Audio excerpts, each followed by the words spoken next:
Bapak Ibu, mari kita lanjutkan pembahasan blok 13 bagian ASI dan MPASI. Blok ini mencatat keterangan pemberian ASI dan makanan pendamping ASI atau MPASI pada anak usia 0 sampai 23 bulan. Pemberi informasi adalah KRT atau pasangannya atau orang tua baduta. Petugas menanyakan kepada pemberi informasi apakah selama seharian kemarin baduta diberikan ASI dan makanan atau minuman dari jenis-jenis kelompok minuman dan makanan yang tercatat pada kuesioner. Mengacu pada buku pedoman pemberian makan pada bayi dan anak yang diterbitkan oleh WHO dan UNICEF, terdapat 8 kelompok makanan atau minuman yang akan digunakan untuk menghitung indikator keragaman asupan makanan, yaitu 1 ASI, 2 sereal, akar, dan umbi, 3 makanan dari kacang-kacangan, 4 produk turunan susu, 5 daging dan ikan, 6 telur, 7 buah dan sayur sumber vitamin A, dan kelompok 8 adalah buah dan sayur lainnya. Idealnya, anak mengkonsumsi minimal 5 dari 8 jenis kelompok makanan tersebut untuk mencukupi kebutuhan minimal nutrisi seperti sumber protein hewani, nabati, dan karbohidrat. Mari kita lihat satu persatu pertanyaan pada blok 13 tentang ASI dan MPASI.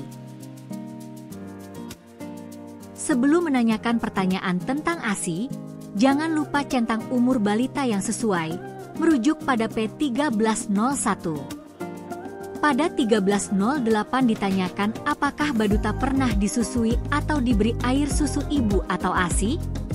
Air susu ibu merupakan cairan hasil sekresi kelenjar payudara ibu.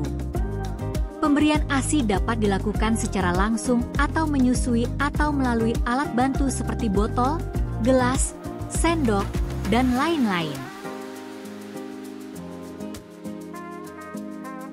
Bapak Ibu, terdapat perubahan pertanyaan 1308B jika dibandingkan dengan Susenas tahun 2024.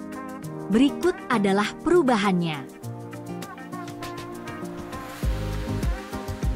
Pada 1308B ditanyakan pada umur berapa baduta pertama kali diberikan makanan minuman selain ASI? Catat umur baduta ketika pertama kali diberikan makanan minuman selain ASI seperti sari kurma, madu, tahnik bayi saat lahir, dan lain-lain. Untuk bayi yang belum menerima makanan atau minuman selain ASI, isikan kode 99. Pada 1309 ditanyakan selama seharian kemarin, apakah baduta disusui atau diberi ASI? Referensi waktu pada pertanyaan ini adalah seharian kemarin, yaitu mulai dari pagi hingga malam hari. Lingkari kode 1 jika baduta disusui atau diberi ASI selama seharian kemarin. Lingkari kode 5 jika baduta tidak disusui atau diberi ASI selama seharian kemarin. Lingkari kode 8 jika responden tidak tahu. Pertanyaan 1310. Selama seharian kemarin, apakah baduta menerima cairan, termasuk cairan yang dikombinasikan dengan makanan lain dan cairan yang dikonsumsi di luar rumah? Referensi waktu pada pertanyaan ini adalah seharian kemarin, yaitu mulai dari pagi hingga malam hari. 1310A menanyakan konsumsi susu selain ASI seperti susu formula, susu bubuk, susu segar, UHT. Jika baduta menerima susu selain ASI, tanyakan frekuensinya. Jika frekuensinya 7 kali atau lebih, tuliskan 7 pada kotak yang tersedia. Poin B menanyakan minuman lain tanpa gula seperti air putih, semua kaldu atau sup bening, teh dan kopi tanpa gula, air tajin, dan lain sebagainya.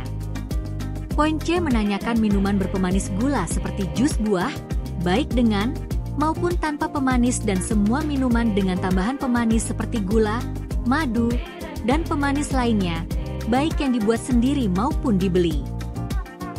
Pada 1311 ditanyakan selama seharian kemarin, apakah baduta diberi makanan, baik berupa makanan padat, makanan setengah padat, atau makanan lunak? Pemberian makanan padat, setengah padat, atau lunak mencakup makanan utama dan makanan selingan atau jajanan atau snack dalam porsi yang wajar. Tanyakan frekuensi pemberian makanan selama seharian kemarin, mulai dari pagi hingga malam hari. Pada pertanyaan 13-12, petugas menanyakan semua jenis makanan yang dikonsumsi oleh Baduta seharian kemarin, termasuk makanan yang dikonsumsi di luar rumah atau jajan. Jika Baduta diberi bubur yang dicampur beberapa jenis makanan, maka pencatatannya dicatatkan pada masing-masing jenis makanan. Berikut ini adalah contoh komoditas biji-bijian dan umbi-umbian serta komoditas makanan dari kacang-kacangan. Berikut ini adalah contoh komoditas produk turunan susu, komoditas daging dan ikan, komoditas telur, serta komoditas buah dan sayur tinggi vitamin A termasuk sayuran berdaun gelap. Berikut ini adalah contoh komoditas buah atau sayuran lainnya serta contoh makanan manis, gurih, dan makanan mengandung karbohidrat yang digoreng. Makanan dicatat di 13-12H, tidak melihat makanan tersebut dimakan sebagai lauk maupun snack atau cemilan atau kudapan di luar jam makan. Makanan fortifikasi yang bisa langsung dikonsumsi maka masuk ke dalam kategori makanan tidak sehat, seperti biskuit bayi dan puding bayi. Berikut ini adalah penegasan tentang ASI dan MPASI.